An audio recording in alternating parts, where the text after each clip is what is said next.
जय हिंद दोस्तों, विजय क्लासेस के यूट्यूब चैनल में आपका स्वागत है। आज हम मैथ्स का प्रैक्टिस सेट 2 करने वाले हैं JKSSB stock assistant and veterinary pharmacist के लिए। ठीक है ना, चलो बढ़ते हैं हम फर्स्ट क्वेश्चन की तरफ। तो देखो आज का आपका पहला सवाल क्या है। तो पहला सवाल आपका किस टॉपिक पे है? यह है हम आपका प्रॉफिट एंड इन्वेस्टमेंट, है ना, यानी कि इन्वेस्टमेंट एंड प्रॉफिट के टॉपिक पे आपका। तो चलो बोल रहा है कि A and B invest in a business in the ratio 3:2। ठीक है, क्या बोल रहे हैं? ए और बी जो है किस रेशियो में इन्वेस्ट कर रहे हैं, यानी कि ये हमारी ए और बी की इन्वेस्टमेंट की रेशियो आ गई है। किसकी रेशियो आई है? ये इन्वेस्टमेंट की रेशियो आई है। ठीक है, अब बोल रहा है कि 5% of total profit goes to charity. ठीक है, कोई बात नहीं है कि 5% चैरिटी में चला गया प्रॉफिट का, और ए का शेयर दे रखा है उन्होंने, टोटल प्रॉफिट बताना। देखो टाइम का जिक्र नहीं किया, हमें पता है कि इन्वेस्टमेंट की मल्टीप्लाई जब टाइम से होती है तो क्या होता है? प्रॉफिट मिलता है हमें। ठीक है, अब टाइम जब कांस्टेंट है तो जो इन्वेस्टमेंट की रेशियो होगी वही प्रॉफिट की रेशियो होगी। ये आपको ध्यान देना है हमेशा जब भी आपको क्वेश्चन मिलेगा। ठीक है, तो देखो ये जो इन्वेस्टमेंट की रेशियो है यही आपकी प्रॉफिट की भी रेशियो बन जाएगी। ठीक है, यानी कि आपकी प्रॉफिट की ए और बी की क्या रेशियो मिलेगी? 3:2 ही मिलेगी। समझ में आया ना? बिल्कुल। अब क्या बोल रहा है कि ए का शेयर 855 है, यानी कि हमारे यहाँ पे 3 यूनिट है, यानी क्या हुआ कि 3 यूनिट हमें मिला 855 के बराबर। तो 1 यूनिट किसके बराबर मिलेगा? हमें मिलेगा 285 के बराबर। देखा ना, 326, 324 और 3515। तो 1 यूनिट 285 के बराबर मिला। बी का शेयर निकाल लेते हैं। चलो टोटल प्रॉफिट की बात करिए तो 3 और 2 टोटल प्रॉफिट कितना? 5 यूनिट है यहाँ पे, तो 5 यूनिट की वैल्यू निकालेंगे 5 के साथ मल्टीप्लाई करके। तो 5 यूनिट क्या मिलेगा? 285 की मल्टीप्लाई 5 के साथ करके। बताया कैसे करनी है? चलो 28 की मल्टीप्लाई सीधा 5 के साथ कर दो, क्या मिलेगा? 140, और आगे 0 लगा दो, और 5 5 से कितना मिलेगा? 25 मिलेगा। तो 1425 आपको यहाँ पे प्रॉफिट मिला, है ना, ए और बी को जो मिला है यहाँ पे। लेकिन टोटल प्रॉफिट थोड़ी ना, ये 5% तो हमने चैरिटी में डोनेट कर दिया था, मतलब ये कितना प्रॉफिट है? ये 95% प्रॉफिट है। कितना प्रॉफिट है? ये 95% है। ये इसका मतलब क्या हुआ कि इसको हम करेंगे कि 95% किसके बराबर आया? ये 1425 के बराबर आया। ठीक है ना, समझ में आया ना कि 95% 1425 के बराबर है, तो 1% किसके बराबर आएगा? है ना, 95 195 95 4 5 यहाँ पे हमें मिल जाएगा बिल्कुल 525। कोई प्रॉब्लम यहाँ पे नहीं होनी चाहिए ना। 425 यहाँ पे हमें 475, अरे जो भी मिलेगा यहाँ पे 5 के साथ ही यहाँ पे डिवाइड होता हुआ दिख रहा है हमें, कोई प्रॉब्लम नहीं है। तो 1% हमें 515 मिला है यहाँ पे, तो हमें कितनी चाहिए टोटल प्रॉफिट? यानी कि 100 की वैल्यू यहाँ पे हम कर लेंगे। तो 15 की मल्टीप्लाई 100 से करेंगे तो क्या मिलेगा? 1500 मिलेगा। ठीक है, यानी कि सी पार्ट हमारा आंसर मिला। कोई प्रॉब्लम नहीं ना। बढ़ते हैं अगले क्वेश्चन की तरफ। यहाँ पे बोला जा रहा है कि in an election between 2 candidates one got 55% of total valid votes, 20% votes are invalid. ठीक है, जो 20% वोट्स थे वो इनवैलिड रहे हैं। लेट करो 100 यूनिट्स टोटल वोट्स पड़े। क्या है ये? टोटल वोट्स हमारे 100 यूनिट्स है। ठीक है, चलो यहाँ पे एक लाइन लगा देते हैं ताकि हम अच्छे से क्वेश्चन को सॉल्व कर सके। तो टोटल वोट्स 100 यूनिट है, जिसमें 20% इनवैलिड आ गए। तो यहाँ पे हम लिखते हैं कि इनवैलिड वोट्स कितने हैं? 20 यूनिट्स, क्योंकि 100 का 20% कितना होता है? 20 यूनिट्स ही होता है। बिल्कुल, तो इनवैलिड यहाँ पे मिल गया 20 यूनिट्स। ठीक है, अब क्या बोल रहा है? वैलिड वोट कितने मिले? वैलिड वोट हमें मिलेंगे 100 में से 20 माइनस कर देंगे तो 80 यूनिट्स मिलेंगे। सही ना? तो 80 यूनिट्स यहाँ पे हमें वैलिड मिले हैं। अब क्या बोला है? पढ़ो, 1 गोट 55% ऑफ टोटल वैलिड वोट्स, यानी कि ए को मान लेते हैं, ए और बी दो बंदे हैं। ए को जो मिले हैं वो 55% मिले हैं किसके? 80 यूनिट्स के। तो मेरे को बताना 55% 80 का निकालेंगे, तो यहाँ पे सॉल्व कर लेते हैं। यहाँ पे रखना कि 55% यही होता है 55% ऑफ 80 निकालना, क्योंकि 80 यूनिट्स हमारे पास टोटल वैलिड वोट्स है। बिल्कुल, तो 5 2 10 5 11 2 4, यानी कि 44 यूनिट्स हमें मिल गए कि 44 यूनिट्स ए को मिले, तो 36 यूनिट ही बचे हमारे पास बी को देने के लिए। तो क्या पूछा हुआ? The number of valid votes that the other candidate को मिले हैं, जो दूसरे कैंडिडेट को कितने मिले हैं हमें ये बताना है। मेरे को बताना कि टोटल वोट्स कितने थे? 7500, लेकिन हमने कितने अलर्ट करे थे? 7500। इसका मतलब कि 100 यूनिट 7500 के बराबर आएगा। 1 यूनिट कितना आएगा? 75 के बराबर आएगा। दूसरे बंदे को 36 यूनिट्स मिले हैं, तो क्या करेंगे? 36 की मल्टीप्लाई 1 यूनिट से कर लेंगे, और इसी तरह से 75 के साथ भी हम 36 की मल्टीप्लाई कर लेंगे। ठीक है, तो रफ में कर लेते हैं 75 की मल्टीप्लाई 36 के साथ, क्या मिलेगा? इस तरह से करता है 6 5 30, 6 7 42, 3 5 15, तो कितना मिला? 5 और 2 7 और 7 और 3 10, यहाँ पे 1 कैरी दे दो। 7 3 21, 21 में 6 प्लस करें तो 27, यानी कि जो बी को वोट्स मिले हैं वो मिले हैं 2700। उम्मीद करता हूँ क्वेश्चन समझ में आया होगा, बढ़िया से कैसे निकालना है, कोई परेशानी नहीं होने वाली है आपको इसके बाद। चलो तीसरा क्वेश्चन हमें मिल रहा है, किसके ऊपर है, रेशियो के ऊपर ही बेस्ड है, बिल्कुल। अब वो अ बैग कंटेन्स 50 पैसे, 25 पैसे एंड 10 पैसे कॉइन्स, ठीक है। चलो लिखते हैं यहाँ पे कौन कौन से पैसे के कॉइन्स है। 50 पैसे के हैं, 25 पैसे कॉइन्स है हमारे पास, और 10 पैसे कॉइन्स है हमारे पास, ठीक है। किस रेशियो में है, देखो नंबर की रेशियो दे रखी है, यहाँ पे ध्यान देने वाली बात है। किसकी रेशियो दे रखी है, नंबर की, कितने नंबर्स में हमारे पास कॉइन है। यानी कि हमने यहाँ पे लट कर लेना कि 5 कॉइन हमारे 50 पैसे के हैं, यूनिट्स में, ठीक है, ध्यान रखना। 9 कॉइन हमारे 25 पैसे का और 4 कॉइन हमारे 10 पैसे के हैं, ठीक है। बस इतना सा आपने यहाँ पे ध्यान देना।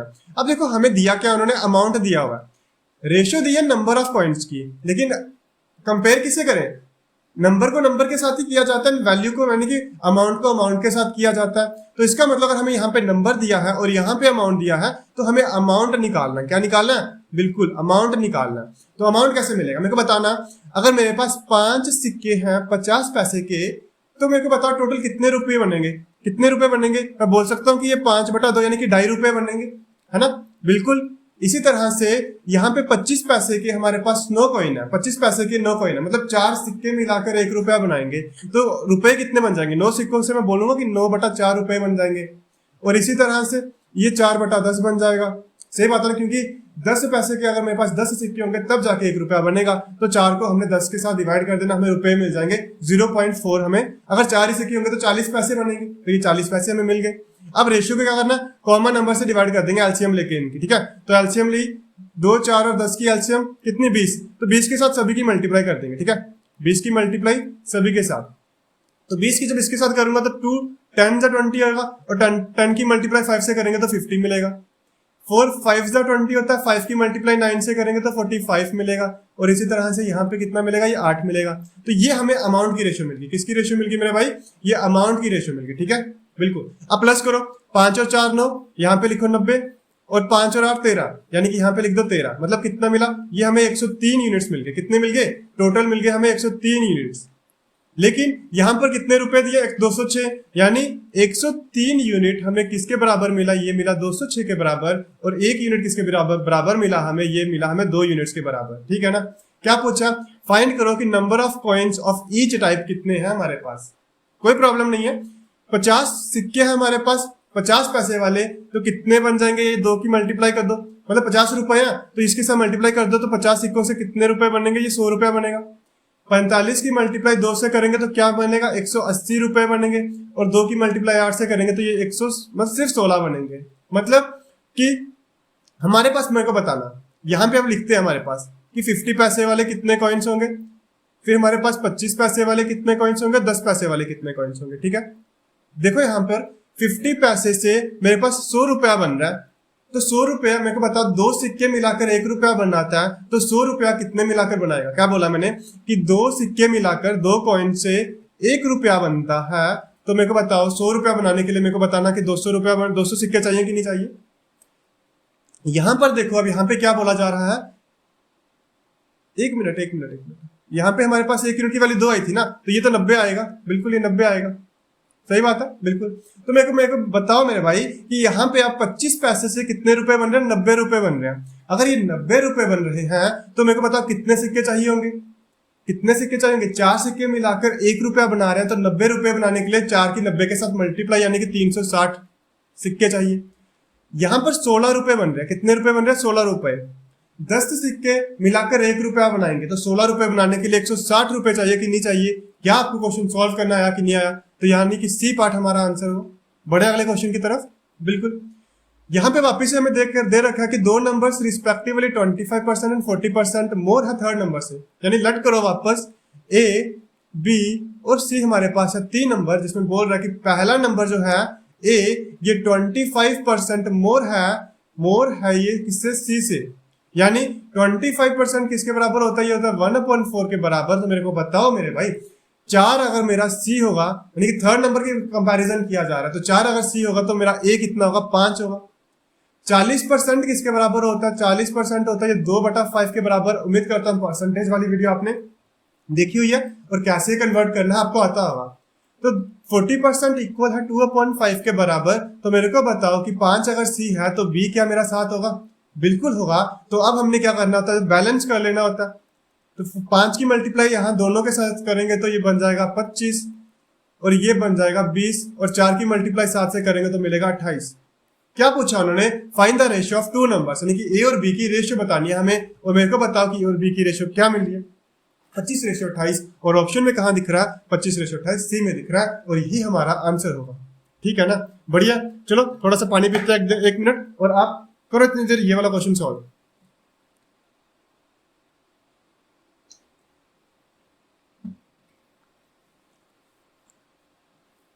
बिल्कुल, देखो, अब problem is given to 3 students. ले लो, ए, बी और सी जो है ये 3 स्टूडेंट है, whose chances of solving it are 1/2, 1/3, 1/4। मतलब प्रॉब्लम को सॉल्व करने की प्रोबेबिलिटी। ठीक है, चांसेस दे रखे हैं उन्होंने, तो प्रोबेबिलिटी हुई, तो यहाँ पे लिख लेते हैं सॉल्व की क्या चांसेस है। सॉल्व होने के चांसेस है, ए के लिए है 1/2, बी के लिए है 1/3 और सी के लिए कितने हैं, ये मेरे भाई 1/4। समझ में आ रहा है ना। अब मेरे को बताओ क्या पूछा, what is the problem that the problem will be solve, है ना, प्रॉब्लम विल बी सॉल्व। देखो, अगर आपको प्रोबेबिलिटी निकालनी है ना इस तरह की, तो मेरे को बताना, आप ना एक सिंपल सी चीज कर सकते हो कि आपको प्रोबेबिलिटी निकालनी है किसकी, सॉल्व की। तो आपको पता है कि टोटल जो प्रोबेबिलिटी होती है वो कितनी होती है, 1 होती है, यानी कि probability of solve plus probability of not solve equal to 1। तो मैं बोल सकता हूँ कि प्रोबेबिलिटी अगर सॉल्व की निकालनी तो मैं कर सकता हूँ कि 1 माइनस प्रोबेबिलिटी नॉट सॉल्व, यानी कि क्वेश्चन जो सॉल्व नहीं कर पा रहे हैं, है ना। तो 1 में से हम प्रोबेबिलिटी निकालेंगे जिससे सॉल्व नहीं हो रहा है। तो चलो, नॉट सॉल्व की क्या प्रोबेबिलिटी होगी, अब यहां पे हम कर लेते हैं। ए अगर 2 केसेस में एक बार प्रॉब्लम सॉल्व कर रहा है तो वापस से जो सॉल्व नहीं कर पाएगा वो 2 केसेस में एक बार नहीं कर पाएगा। बी का भी यही होगा, अगर 3 केसेस में वो एक ही बार सॉल्व कर पा रहा है तो 2 केसेस में वो प्रॉब्लम सॉल्व नहीं कर पा रहा होगा। और सी भी अगर 4 केसेस में सिर्फ एक ही बार प्रॉब्लम सॉल्व कर पा रहा है तो इसका मतलब कि वो 3 केसेस में प्रॉब्लम सॉल्व नहीं कर पा रहा होगा। तो ये हमें मिल गया कि प्रोबेबिलिटी ए कितने में सॉल्व नहीं कर पा रहा, बी कितने में सॉल्व नहीं कर पा रहा, सी कितने में सॉल्व नहीं कर पा रहा है। तो हमें क्या निकालना है, हमें निकालना है प्रोबेबिलिटी ऑफ सॉल्व की, सॉल्व क्वेश्चन प्रॉब्लम क्या होनी चाहिए, सॉल्व होनी चाहिए। तो क्या करेंगे, 1 माइनस प्रोबेबिलिटी नॉट सॉल्व, ठीक है, डैश लगा दी नॉट सॉल्व के लिए। तो नॉट सॉल्व की प्रोबेबिलिटी देखो यहाँ पे सामने दिख रही है, बिल्कुल 1 माइनस 1/2, इनकी सभी की कर देनी है मल्टीप्लाई। ठीक है, प्रोबेबिलिटी हमें मिल जाएगी कि वो तीनों मिलकर भी अगर काम कर रहे हैं तब भी प्रोबेबिलिटी सॉल्व नहीं हो रही, मतलब क्वेश्चन सॉल्व नहीं हो रहा है। तो क्या मिलेगा, 2 से 2 गया, 3 से 3 गया, सही है। तो यहाँ पे करते हैं, ये मिला 1 माइनस 1/4, तो कितना मिला, ये हमें मिला 3/4। हमारा आंसर आ चुका है, मतलब कि सी पार्ट हमारा आंसर है। बोलो क्या कोई दिक्कत आपको इस क्वेश्चन में आई सॉल्व करने में, नहीं आनी चाहिए ना, बिल्कुल। बढ़ते हैं अगले क्वेश्चन की तरफ। Tickets number 1 to 20 are mixed up, 1 से लेकर 20 तक, 1 से लेकर 20 तक नंबर को कर दिया mix. And then ticket is drawn at random, और रैंडमली कोई एक ही टिकट ड्रा करी हमने। पूछा कि what is the probability that the ticket drawn has a number which is multiple of 3 और 5। सही है। अब मेरे को देखो बताओ यहाँ पर कि 3 और 5 के मल्टीपल, 3 या फिर 5 के मल्टीपल 1 से लेकर 20 तक कौन होते हैं। लिखे, पता 3 का टेबल यहां तक तो आता ही है, 3 6, है ना, 3 के कर लेते हैं, 3 6 9 12 15 और 18, सही है। अब 5 के कर लेते हैं, 5 10 15 और 20, है ना। जो कॉमन आ रहा है एक बार काट दो इसको, हमें कॉमन वाले रिपीट नहीं करने हैं। अब देखो टोटल कितने यहाँ पे नंबर हो रहे हैं, 1 2 3 4 5 6 7 8 9, यानी कि टोटल हमारे पास कितने नंबर मिले, 9 नंबर मिले। और मेरे को बताओ मेरे भाई 1 से लेकर 20 तक टोटल कितने नंबर, 1 से लेकर 20 तक टोटल 20 ही नंबर होंगे। तो प्रोबेबिलिटी एक टिकट ड्रॉन की, probability of A ticket drawn क्या होगी, ये होगी मेरे भाई जो जिसका मल्टीपल क्या होना चाहिए, 3 या 5 होना चाहिए। तो क्या कितने नंबर हमारे पास जो 3 या फिर 5 के मल्टीपल है, वह 9 और टोटल नंबर 20। तो यानी कि यही हमारी क्या होगी, क्योंकि फेवरेबल अपॉन टोटल क्या होता है, प्रोबेबिलिटी होती है। तो यहाँ पे फेवरेबल 9 है, टोटल 20 है, यानी कि सी पार्ट हमारा आंसर है। चलो बढ़ते हैं अगले क्वेश्चन की तरफ। यहाँ पे देखना क्या बोल रहा है कि 20% of A is equal to B, यानी कि 20% का पता ना 20% क्या होता है, 1/5 of A is equal to B. तो यहाँ पर हम यहाँ पे रेशियो निकालेंगे कि ए और बी की क्या रेशियो होने वाली है। तो 5 को ऊपर भेज दिया, बी को नीचे भेज दिया, यानी ए रेशियो बी अगर मैं यहाँ पे लिखूंगा तो क्या मिलेगा, 5:1 मिलेगा। यानी ए मेरा कौन है, 5 यूनिट है, बी मेरा 1 यूनिट है। ठीक है। अब पूछा कि b% ऑफ 20, b% ऑफ 20, यानी कि b कितना 1% ऑफ, यानी कि 1 यूनिट लिख लेते हैं, 1 यूनिट ऑफ 20 कितना आएगा, तो कितना आएगा 20 से 5 गया, यानी कि 1 यूनिट अपॉन 5, 1/5 यूनिट मिला हमें। ये पूछा कि ये किसके बराबर होगा, है नहीं। देखो ए के साथ कंपैरिजन किया हुआ है इन्होंने, तो चलो ए के साथ करते हैं कि ये ए का कितना परसेंट है, निकाल लो। 1 यूनिट अपॉन 5 लिखा ऊपर और 5 के साथ कर दिया मल्टीप्लाई, और यहाँ डिवाइड कर दिया और यहाँ पे 100 के साथ कर दिया मल्टीप्लाई, क्योंकि परसेंटेज के लिए ही करना होता है। तो क्या मिलेगा यहाँ पे रिजल्ट 1, यहाँ पे यूनिट मिलेंगे ना, 5 यूनिट है, तो 1 unit upon 5 multiply 5 unit multiply 100, unit से यूनिट गया, 25 से 4 गया, यानी कि 100 आएगा यहाँ पे, है ना। तो 4% हमारा आंसर है, यानी कि 4% ऑफ ए, यानी कि ए पार्ट हमारा आंसर होगा। बोलो समझ में आया ना। कुछ नहीं किया हमने, सीधा का सीधा निकाल लिया कि बी जो है b% ऑफ 20 अगर मैं निकालूंगा तो कितना आएगा, b कितना था 1 था, तो हमने निकाल लिया 1 unit % of 20 equal to 1 unit upon 5, और इसको हमने 5 के परसेंटेज निकाले कितना होने वाला है, तो 4% ऑफ ए आने वाला, ठीक है बिल्कुल। The average of runs off A cricket player of 10 innings was 32। क्या बोल रहा है, 10 इनिंग्स हुई और 10 इनिंग्स की एवरेज कितनी आई, 32 आई। अब एवरेज से हम ये बोल सकते हैं कि मतलब अगर मैं डिस्ट्रीब्यूट करूं तो हर इनिंग में मैं बोल सकता हूं कि 32 रन, तो मतलब कि हो सकता है ना कि 32 रन हर एक इनिंग को दे देंगे तो 32 की एवरेज मिल जाएगी। सही बात है। अब पूछा कि how many runs must he take in his next inning so as to increase his average of runs by 4। मतलब उसकी जो एवरेज है उसको 4 से इंक्रीज करनी है। मतलब पहले 32 थी तो एवरेज अब उसको कितनी करनी है, एवरेज 4 से बढ़ानी है, मतलब कि 36 करनी है उसको। और पूछा है कि 11th इनिंग में कितना स्कोर करना पड़ेगा उसको, जो 11th इनिंग है उसकी उसमें कितना स्कोर करना पड़ेगा। तो यहाँ पे ना हम देखना, छोटी सी चीज लगानी है। क्या मैं बोल सकता हूँ कि अगर 36 रन तो उसको बनाना ही पड़ेगा, 36 तो बनाना ही पड़ेगा कि 36 मतलब कि उसकी एवरेज के साथ बराबरी कर सके। अब एक्स्ट्रा जो मुझे एक्स्ट्रा स्कोर करना पड़ेगा, ये एक्स्ट्रा स्कोर किसको देना, ये 10 इनिंग्स को देना एक्स्ट्रा स्कोर, है ना। जो ये एक्स्ट्रा मेरे को सम जो देना है, एक्स्ट्रा सम जो देना है ये 10 इनिंग्स को देना। 10 इनिंग्स को कितना एक्स्ट्रा देना, 4 एक्स्ट्रा देना, मतलब हर एक इनिंग को 4 एक्स्ट्रा देना है। तो 10 इनिंग्स को कितना मिलेगा, बोल सकता हूँ कि एक्स्ट्रा जो है ये 40 मुझे एक्स्ट्रा देना पड़ेगा, क्योंकि 10 इनिंग्स 36 तो इसने खुद के बनाए, है ना, 36 तो इसने खुद के बनाए। यहाँ पर क्यों अटक गया, अरे हाँ 36 तो इसने खुद के बनाए और 40 इसको एक्स्ट्रा बनाने पड़ेंगे जो 10 इनिंग्स को वो दे सके। तो कितना स्कोर किया उसने, 76 उसने स्कोर करा। समझ में आया ना, बोलो ठीक है बिल्कुल। बढ़ते हैं अगले क्वेश्चन की तरफ। बोल रहा अब मिक्सचर कंटेन, देखो मिक्सचर का क्वेश्चन आ गया यहाँ पे ना, मिक्सचर का क्वेश्चन आ गया। अब mixture contain 720 litres contains milk and water in the ratio 5:7। कोई बात नहीं, मिल्क और वाटर की रेशियो लिख लो। यहाँ पर क्या दे रखी है, 5:7 दे रखी है, यानी कि मिल्क 5 वाटर 7 है। बोला कि कितना 720 लीटर है, कितना 720 लीटर। तो यहाँ पे देखो 7 और 5 अगर मैं बोलूं तो टोटल मिक्सचर होगा 12। तो 12 यूनिट किसके बराबर है, 720 के बराबर है। तो 1 यूनिट किसके बराबर आएगा, 60 के बराबर आएगा। तो कर दो 60 के साथ मल्टीप्लाई। तो मेरे को बताओ मिल्क कितना, 60 की मल्टीप्लाई 5 से करी तो 300 और 7 की मल्टीप्लाई 60 से करी तो 420।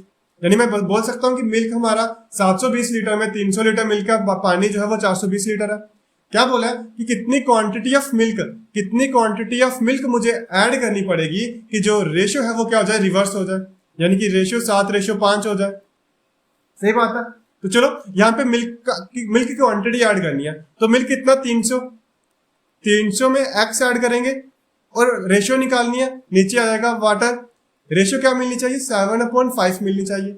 चलो करता तो काट दो, 5 8 14 5 4 20 सही है। अब 84 की मल्टीप्लाई 7 से करो, यहाँ पे कर लेते हैं। 84 की मल्टीप्लाई 7 से 7 8 56 एंड 7 4 28 कितना मिला, 588 मिला यहाँ पे। तो 300 plus x is equal to कितना मिला, 588 मिला। 300 दूसरी तरफ चला जाएगा तो x की वैल्यू क्या मिलेगी, 288 मिलेगी।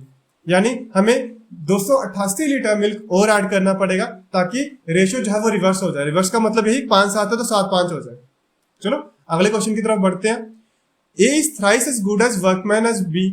ठीक है, ध्यान देना कि यहाँ पे as good as workman यानी कि एफिशिएंसी की बात कर रहा है। ठीक है, तो A और B यहाँ पे ऐसे करके लिख लेते हैं। क्या बोल रहा है कि A जो है थ्राइस एफिशिएंट है B से, यानी कि B की अगर एफिशिएंसी 1 है, B की अगर एफिशिएंसी कितनी है 1 है, तो A की एफिशिएंसी कितनी होगी, 3 होगी। And therefore is able to finish a job in 60 days less than B। ठीक है, अब यहाँ पे मेरे को बताओ क्या एफिशिएंसी मल्टीप्लाई टाइम जो होता है, क्या ये वर्क के बराबर होता है? सही बात है ना, ये वर्क के बराबर होता है। तो यहाँ पे मेरे को बताओ, वर्क अगर दोनों मतलब कि कांस्टेंट ही कर रहे हैं तो मैं बोल सकता हूँ कि वर्क अगर कांस्टेंट है तो efficiency is inversely proportional to time, यानी कि जो एफिशिएंसी की रेशियो होगी उसका उलट रेशियो किसकी होगी? टाइम की होगी। तो यहाँ पे सीधा करके लिखते हैं इसको, ठीक है। तो ए रेशियो बी, ये एफिशिएंसी की रेशियो है, ठीक है। एफिशिएंसी की रेशियो कितनी है? 3:1 है। वर्क सेम हो रहा है तो इसका मतलब टाइम की रेशियो क्या होगी? इसकी उल्टी, यानी कि 1:3 होगी। तब क्या बोल रहा है? And therefore is able to finish a job in 60 days less than B. मतलब अगर बी को 3 यूनिट लग रहे हैं तो ए को 1 यूनिट लग रहा है, तो ए को कितने दिन कम लग रहे हैं? ए को 2 यूनिट कम दिन लग रहे हैं। 3 में से 1 को माइनस करूंगा तो 2 यूनिट, और वही उसने कहा कि उसको 60 दिन कम लग रहे हैं। मतलब 1 यूनिट की वैल्यू कितनी आ गई? 30 आ गई। मतलब बी को 90 दिन लगते हैं काम करने को खत्म, और ए को 30 दिन लगते हैं। क्या पूछा?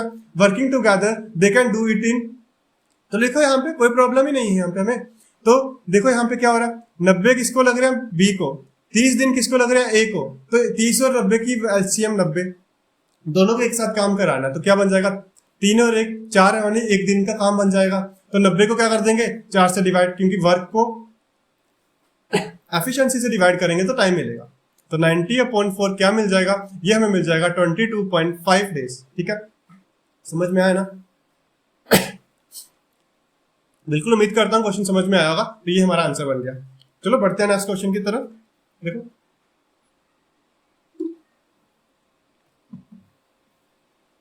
क्या बोल रहा है, अ bag contain 4 white, 4 white balls है, 5 रेड बॉल्स है, 6 ब्लू बॉल्स है। 3 balls are drawn at random from the bag. The probability that all of them are red. 3 balls को ड्रॉ करना, तो यानी कि कॉम्बिनेशन का क्वेश्चन, कॉम्बिनेशन बनानी पड़ेगी हमें यहाँ पे, ठीक है ना।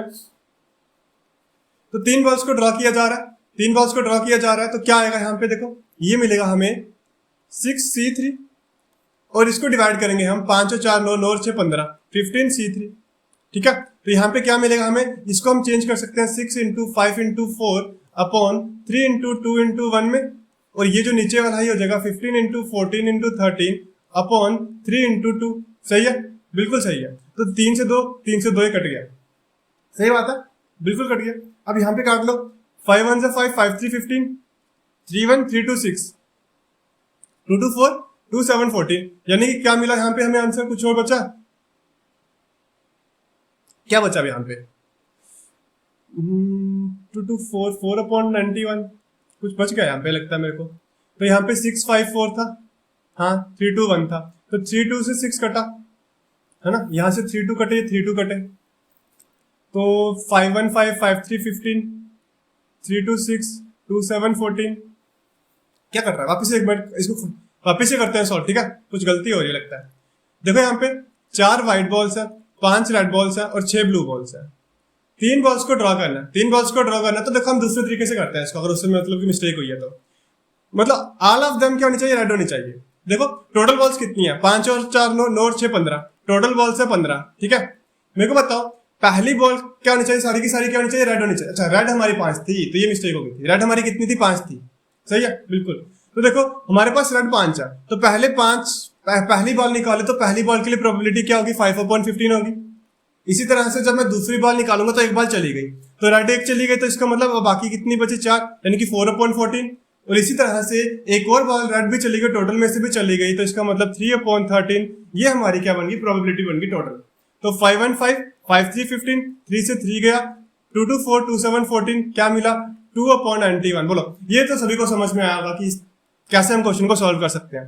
क्या बोला था कि 5 रेड बॉल है हमारे पास, 4 व्हाइट है और 6 बॉल ब्लू है, तो 3 बॉल्स को अगर हम रैंडमली ड्रॉ कर रहे हैं बैग में से, तो प्रोबेबिलिटी क्या होगी कि सारी की सारी क्या हो? रेड हो। तो 5 रेड है, पहली बॉल जब मैं ड्रॉ करूंगा तो पहली के लिए प्रोबेबिलिटी होगी 5/14। एक बॉल चली गई, एक बॉल चली गई, तो पीछे बचे 4 बॉल्स, तो दूसरी बॉल के लिए 4/14 होंगी, और इसी तरह से तीसरी बॉल के लिए 3/13 होंगी। तो इस तरह से हमने मल्टीप्लाई कर लिया, काट लिया, और क्वेश्चन को मिल गया हमें आंसर। चलो क्वेश्चन नंबर 12 देखते हैं। A thief is noticed by a policeman from a distance of 200 metre, ठीक है। यहाँ पे पुलिसमैन है और यहाँ पे थीफ है, और दोनों के बीच में डिस्टेंस कितना है? 200 मीटर का डिस्टेंस है। The thief starts running and the policeman chase him, ठीक है। The thief and the policeman run at the rate of 10 and 11। देखो पहला किसके लिए बोला, थीफ के लिए, यानी कि थीफ की स्पीड कितनी है 10 किलोमीटर पर आवर है और पुलिसमैन की कितनी है 11 किलोमीटर पर आवर है। देखो क्या पूछा 6 मिनट के बाद क्या होगा, तो ये तो किलोमीटर और आवर है ना, यहाँ पे देखो यहाँ पे भी मीटर है, तो हम इनको ना मीटर और क्या बोल रहा हूँ, मीटर और मिनट में कन्वर्ट कर लेंगे, ठीक है। तो कैसे किया जाएगा, 10 लिखा, किलोमीटर में होता है हमारे पास 1000 मीटर और ओवर में हमारे पास होता है 60 मिनट, तो काट लिया हमने इसको, तो क्या मिला, ये मेरा 1000 अपन 6 मीटर पर मिनट की स्पीड मिल गई, ठीक है। यहाँ पे कितनी मिलेगी, यहाँ पे भी सेम 1000 यहाँ पे लिखा, 60 नीचे लिखा, तो कितनी मिल गई 1100/6 मीटर पर मिनट, ये हमें स्पीड मिल गई, ठीक है। ये पुलिसमैन की स्पीड मिल गई और ये थीफ की स्पीड मिल गई हमें। क्या बोल रहे हैं कि what is the distance between them after 6 minute, 6 minutes के बाद उनके बीच में कितना डिस्टेंस बचेगा। तो मेरे को बताओ, अगर वो 1 मिनट में इतना डिस्टेंस ट्रेवल करता है तो 6 मिनट में बोल सकता हूँ 6 के साथ मल्टीप्लाई कर देंगे, 6 के साथ मल्टीप्लाई कर देंगे, मैं बोल सकता हूँ कि थीफ जो है वो 1000 मीटर भाग चुका होगा और 6 मिनट में हमारा पुलिसमैन कितना भाग चुका होगा, ये 1100 मीटर भाग चुका होगा। तो इसका मतलब पुलिसमैन ने कितना डिस्टेंस कवर कर लिया, 100 मीटर डिस्टेंस दोनों के बीच में कवर कर लिया। तो अब 200 में से 100 को माइनस कर देंगे तो 100 मीटर हमारा आंसर मिल गया, क्योंकि अब दोनों के बीच में जो डिस्टेंस बचा वो कितना बचा, 100 मीटर बचा। ठीक है ना, समझ में आया। चलो बढ़ते हैं अगले क्वेश्चन की तरफ। क्या कहा जा रहा है कि a person walks at 14 kilometer per hour instead of 10 kilometer per hour, मतलब पहले वो जो था, मतलब कि क्या बोल सकते हैं यहाँ पे एक्चुअल स्पीड और अब न्यू स्पीड। पहले उसकी स्पीड 10 किलोमीटर की थी, अब उसकी स्पीड 14 हो चुकी है, तो रेशियो क्या बन गई 5:7 बन गई। ये स्पीड की रेशियो है। He would have walk 20 kilometre more. देखो टाइम जब क्या होता है, कांस्टेंट होता है ना, टाइम जब कांस्टेंट होता है, टाइम जब कांस्टेंट होता है तो जो स्पीड की रेशियो होती है वही डिस्टेंस की भी रेशियो होती है, ध्यान रखना हमेशा।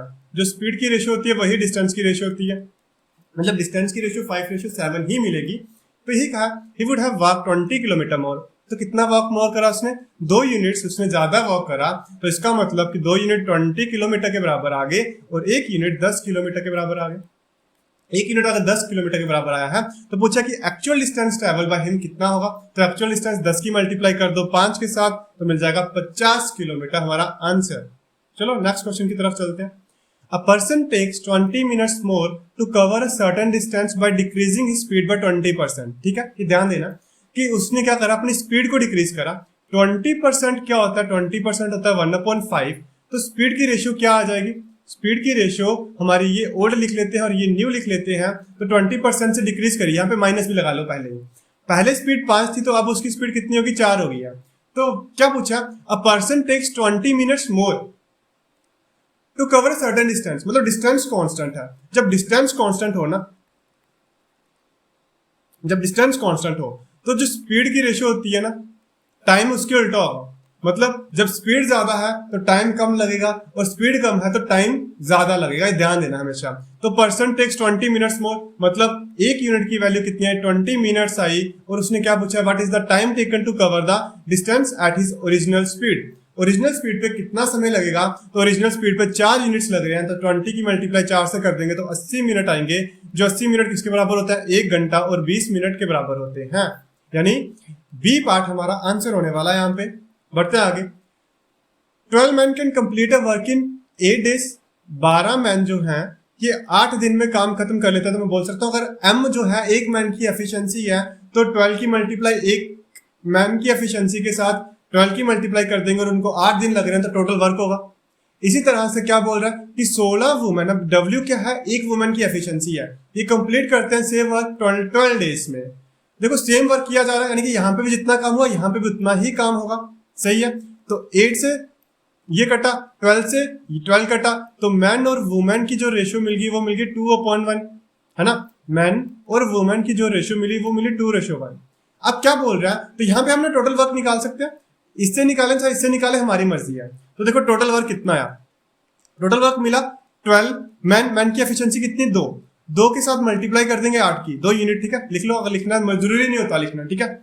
अब क्या बोल रहे हैं कि 8 man and 8 women started working and work for 6 दिन के लिए 8 मैन और 8 वुमेन ने काम करा। 8 मैन है तो 1 मैन की एफिशिएंसी कितनी, 2, मतलब 8 मैन एक दिन में 16 यूनिट काम करेंगे, और एक वुमेन 1 यूनिट काम करती है, तो 8 वुमेन कितनी करेंगी, 8 वुमेन काम करेंगी 8 यूनिट। मतलब एक दिन का काम जो है ये 24 यूनिट है। कितना, 24 यूनिट है। 24 यूनिट है तो 6 दिन का काम कितना होगा, 6 दिन का काम होगा 24 मल्टीप्लाई 6। तो यहाँ पे लिख दो कि यहाँ पे इन्होंने कितना काम कर लिया, 24 की मल्टीप्लाई 6 से करी तो 144 यूनिट मिला यहाँ पे। और यहाँ पे मल्टीप्लाई करते हैं 12 की मल्टीप्लाई 24 से करी, 24 की मल्टीप्लाई करते हैं 8 से, देखते हैं क्या आंसर मिलता है। यहाँ पे हमें मिला 192। ये कितना मिला, 192 यूनिट्स। तो 192 यूनिट्स में से 144 यूनिट 6 दिन में काम हो चुका, खत्म। तो करो माइनस 8 और ये कितना मिलेगा 48। मतलब जो काम बचा है, लेफ्ट ओवर वर्क, अब जो काम बचा है ये कितना बचा, 48 यूनिट्स बचा है। 48 यूनिट्स अब काम कराना कितने दिन में, देखो एक दिन में काम कराना, और पूछ रहा है कि कितने और आदमियों की जरूरत पड़ेगी। एक दिन में अभी काम हो रहा है 24 यूनिट्स, तो एक दिन में 24 यूनिट्स हो रहा है, तो इसका मतलब 24 यूनिट्स काम अभी भी बच रहा है। तो ये 24 यूनिट्स एक्स्ट्रा जो मैन आएंगे वो करेंगे। तो एक आदमी 2 यूनिट काम करता है, तो 24 यूनिट काम करवाने के लिए कितने चाहिए, 12 आदमी चाहिए। तो 12 हमारा आंसर आ जाएगा। 24 को 2 से डिवाइड कर देना, ठीक है। तो यहाँ पे मेरे को उम्मीद है कि ये क्वेश्चन आपको समझ में आएगा। बहुत ही अच्छी क्वालिटी का क्वेश्चन था ये। आपको जरूर सीखना कि किस तरह से क्वेश्चन हमने सॉल्व करा, क्या अप्रोच होनी चाहिए हमारे क्वेश्चन सॉल्व करने में, ठीक है ना। बिल्कुल एक तरीके में हमने क्वेश्चन को सॉल्व करना है। बढ़ते हैं अगले क्वेश्चन की तरफ।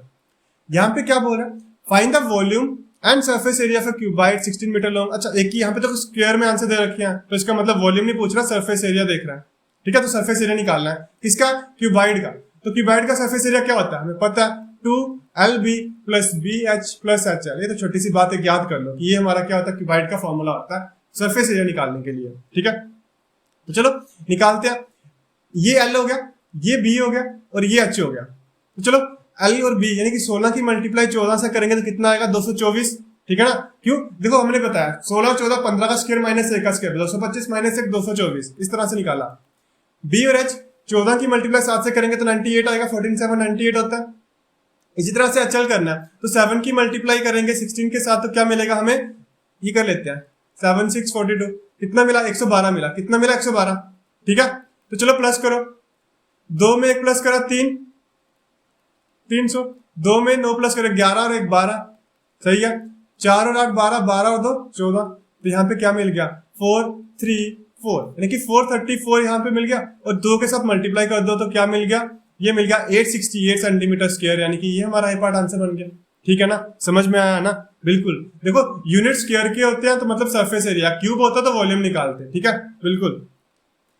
Find the number of bricks, find करो number of bricks each measuring 24 centimetre 12 centimetre 8 centimetre required to construct a wall 24 metre long 8 metre height and 60 centimetre, ठीक है। अच्छे लेवल का क्वेश्चन है, अच्छी बात कर रहा है। और साथ में क्या बोल रहे, देखो if 10% of the wall is filled with mortar, मतलब कोई मलबे के साथ हमने क्या कर लिया, 10% वॉल हमने पहले ही भर दी है। अब जो बाकी जो 90% वॉल बची है ना, देखो 10% तो ऑलरेडी फिल्ड है, बची कितनी, बची हमारे पास 90% और बची है। अब 90% भरनी है हमें, ठीक है। अब मेरे को बताओ ये वॉल की क्या आ गई, 24 डायमेंशन आ गई, 24 मीटर लॉन्ग है, 8 मीटर हाइट है, 60 सेंटीमीटर जो है उसकी थिकनेस है, और इसकी कुछ वॉल्यूम होगी। अब देखो जब मेरे को इंटें लगानी है तो ये भी वॉल्यूम ही कवर करेंगी, यानी इसका वॉल्यूम और जो नंबर ऑफ इंटू का वॉल्यूम होगा वो बराबर होना चाहिए, ठीक है। 10% भर्ती हुई है, तो चलो वॉल की वॉल्यूम देखते हैं सबसे पहले। तो वॉल्यूम किसकी, वॉल की। तो वॉल की वॉल्यूम क्या आएगी, वॉल एक क्यूबाइड की तरह होती है, बिल्कुल। तो देखो यहाँ पे सेंटीमीटर, तो सेंटीमीटर में कन्वर्ट कर दो सारा का सारा, यानी कि 2400 मिल गया यहाँ पे, 24 मीटर, 8 मीटर 800 सेंटीमीटर मिल गया, और ये 60 सेंटीमीटर सभी की मल्टीप्लाई करनी है हमें यहाँ पे, ठीक है। तो इसको ऐसे देखो मल्टीप्लाई करने में टाइम वेस्ट नहीं करना।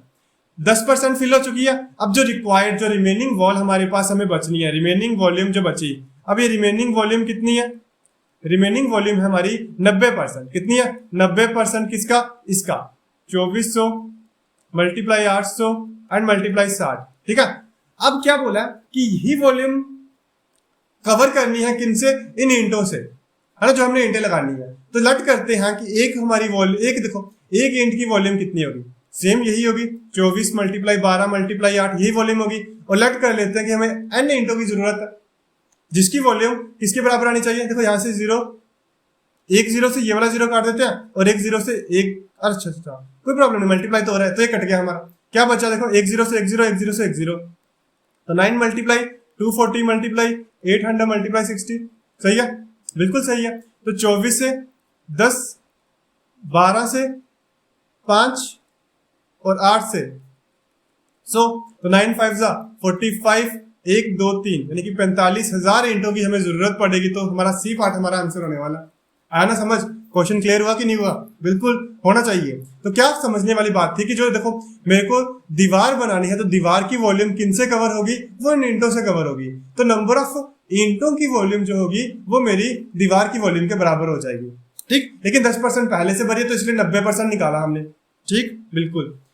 अब ये वाला क्वेश्चन देखो, तो ये वाला क्वेश्चन क्या बोल रहा है? The area of base of rectangular tank, यानी कि ये हमारे पास एक रेक्टेंगुलर टैंक है, इसका जो एरिया है कितना 6500 सेंटीमीटर स्क्वायर इसका area, and the volume of water contained in it, और जो इसमें वॉल्यूम है जो वाटर की, यानी कि इस तरह से भी टंकी बनी हुई है कोई, है ना, टंकी बनी हुई है, तो इस टंकी की जो वॉल्यूम है इसमें कितना बड़ा 2.6 क्यूबिक मीटर। अब क्यूबिक मीटर क्या होता है ध्यान देना, 1 क्यूबिक मीटर जो होता है 1 मीटर क्यूब, ये होता है 10⁻6 सेंटीमीटर क्यूब, ठीक है, ये ध्यान रखना है कि 1 मीटर क्यूब कितना होता है 10⁻6, मतलब 1 मिलियन सेंटीमीटर क्यूब के बराबर होता है।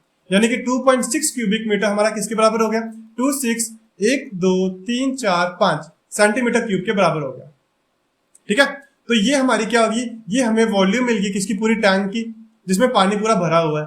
अब क्या बोल रहे हो? बेस का देखो हमें एरिया दे रखा है इन्होंने, तो बेस का एरिया दे रखा है, एरिया के साथ जब मैं हाइट की मल्टीप्लाई कर दूंगा तो मुझे वॉल्यूम मिलेगी, बिल्कुल मिलेगी। ये आपने ध्यान रखना कि एरिया के साथ मल्टीप्लाई करूंगा अगर मैं हाइट की तो मुझे वॉल्यूम मिलती है। कितना एरिया दे रखा है? 6500। क्या निकालनी है? डेप्थ निकालनी है, मतलब हाइट डेप्थ सेम चीज। तो 1 2 3 4 5, 2 0 से 2 0 गए, 13 5 65 होता है, 13 2 26 होता है, 1 2 3 0 बचे हैं अभी भी, तो 5 4 0 0। तो डेप्थ कितनी मिली? डेप्थ मिली हमें 400 सेंटीमीटर, यानी कि ये कितना होता है 4 मीटर के बराबर होता है, यानी कि बी पार्ट हमारा आंसर हुआ। बोलो समझ में आया कि नहीं आया? क्या समझा कि एरिया की मल्टीप्लाई हाइट से करेंगे तो मिलेगा हमें क्या? क्या मिलेगा? वॉल्यूम मिलेगी। लिख देता हूं यहाँ पे, क्या मिलेगी? हमें मिलेगी वॉल्यूम। सही है, बढ़ते आगे। अब ना ये आपका होमवर्क का क्वेश्चन, ठीक है, बहुत सारे क्वेश्चन करवा दिए आपको इस तरह से रेशियो वाले। तो ये आपका होमवर्क, कल हम करेंगे इस क्वेश्चन को वापस से, देखेंगे कितना आप कमेंट सेक्शन में आपने आंसर बताना है, कल वापस से इसको करेंगे हम क्वेश्चन को सॉल्व, ठीक है, बिल्कुल। अगला क्वेश्चन सॉल्व करते हैं। यहाँ पे देखो बोल रहे कि sum of age of Rajesh, Suresh, Mahesh and Dinesh is 76 years.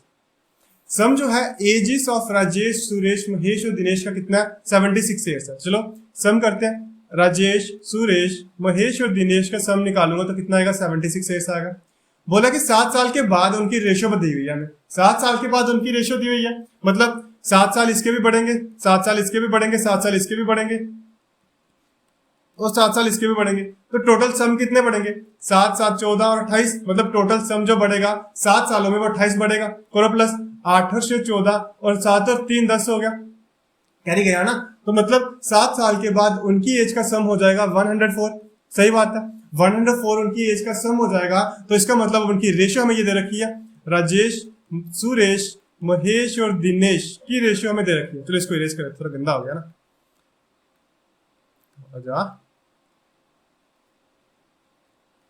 तो देखो क्या हो रहा है, यहाँ पे हमें रेशियो दे रखी है, हमने कोई प्रॉब्लम नहीं है, कोई दिक्कत नहीं होगी हमें कभी भी क्वेश्चन सॉल्व करने में। तो देखो राजेश की 7, इसकी 6, इसकी 5 और इसकी 8, सम करेंगे तो 7 और 6 13, 13 5 18, 18 और 8 26, यानी कि 26 यूनिट मिले। 26 यूनिट किसके बराबर है? इसको सम किया हमने, 26 यूनिट सम मिला तो ये किसके बराबर है? 104 के बराबर है। 1 यूनिट हमारा 4 के बराबर आ जाएगा। 1 यूनिट 4 के बराबर आ गया। तो महेश की प्रेजेंट एज पूछी है, तो देखो 7 साल की ये रेशियो थी, ये 7 साल के बाद की रेशियो है। तो महेश कौन सा वाला? महेश तीसरा वाला, यानी कि 5। तो 5 4 20, ये है 7 साल के बाद, ये है आफ्टर 7 ईयर्स, ठीक है। आफ्टर 7 ईयर्स कितनी है? 20 साल है। तो मेरे को बताओ प्रेजेंट क्या होगी? 20 में से 7 को माइनस कर देंगे, 13 आएगा, मतलब बी पार्ट हमारा आंसर है। चलो सही है। तो देखिए यहाँ पे हमारा क्या हो गया, यहाँ पे आज हमने सेशन में पूरे क्वेश्चन भी सॉल्व करे। एक क्वेश्चन मैंने आपको होमवर्क दिया है, आपको क्वेश्चन सॉल्व करना है। सेशन अगर पसंद आया आपको तो लाइक करना मत भूलना, सेशन को शेयर करना मत भूलना और बिल्कुल आंसर कमेंट करना तो भूलना ही मत, ठीक है। तो कल वापस से मिलते हैं नए सेट के साथ, तो तब तक के लिए बाय बाय।